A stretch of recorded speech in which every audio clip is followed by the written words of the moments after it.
All right, thanks for that, Noah. Well, new this morning, with school back in session, high school students are starting to think about their next steps after graduation. For many, that includes applying to college and figuring out how to pay for it. 5 News reporter Claire Everbach joins us with advice from college counselors. Good morning.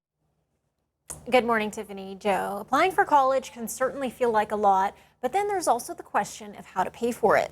Counselors say that scholarships can help, but students certainly don't have to figure it all out on their own. They say that a good place to start looking for scholarships is at your own high school. They recommend talking with your counselor or scholarship coordinator if you have one.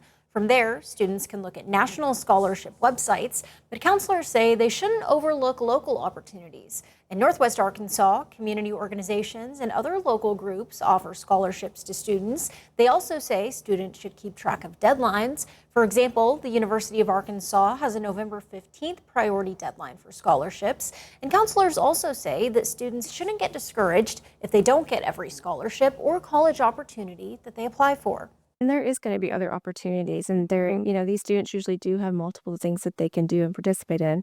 And so in different things to reach their goals and dreams, it doesn't have to be one avenue. Taking it a piece at a time is one of the most important pieces of advice that we try to give our seniors. Is it's going to take time, but also we get to process those things over time as well. And a couple of important dates to keep in mind this fall. The FAFSA application opens October 1st, and many colleges have application deadlines on either November 1st or November 15th. It's always a good idea to get those dates on your calendars now. Claire. All right, thanks for that information, Claire. Very useful. All right, Gentry Police, switching gears here, are sharing some details about an undercover sting operation targeting an elderly fraud scheme. Police say back in April, 2 people came to Gentry to pick up nearly $30,000. Police say that they were thought that they were getting money from an elderly victim targeted in a PayPal refund scam. This is the people right here. And said an undercover officer met them at a grocery store parking lot with fake cash. Police say that he took the money and then drove to a local restaurant where officers arrested both of them.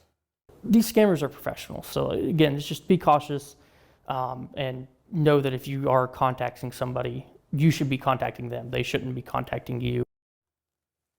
Well, both suspects pleaded guilty and were sentenced to 5 years in prison. Seven Hills Homeless Center in Fayetteville is selling its School Avenue property and moving everything into another location. The School Avenue property will eventually become affordable housing with 60 affordable home rentals. Even with the sale, Seven Hills says it will still offer day center services there at the Walker campus on Huntsville Avenue in Fayetteville. Seven Hills also saying it's closing. The sale is expected to happen next year.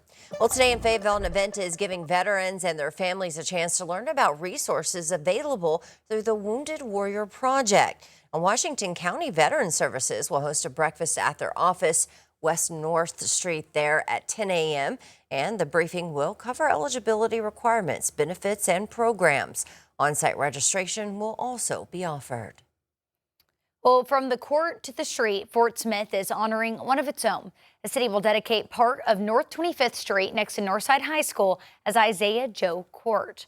Joe is a Northside graduate and former Razorback who helped the Oklahoma City Thunder win the 2025 NBA championship.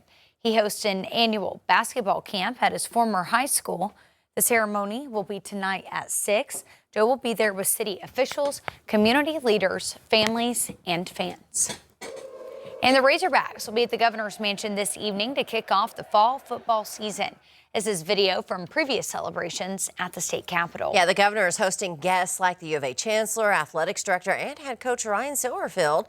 The party is in hopes that the Razorbacks will have an undefeated season. I think it might work. What do you think? I hope so. We can only hope, Joe. Absolutely. All right, switching gears here today, President Trump is heading to South Carolina to stump for Senator Darlene Graham ahead of a big runoff election there. It comes a day after the president's reunion with his former personal attorney after years of public feuding. Jared Hill has more. A surprise reconciliation between President Trump and his former fixer, Michael Cohen. You and I have obviously traveled a pretty rocky road together. The president called into Cohen's radio show nearly 8 years to the day after Cohen pleaded guilty to federal campaign finance charges linked to payments supposedly meant to silence adult film actress Stormy Daniels and Playboy model Karen McDougal, who claimed they'd had sex with Trump.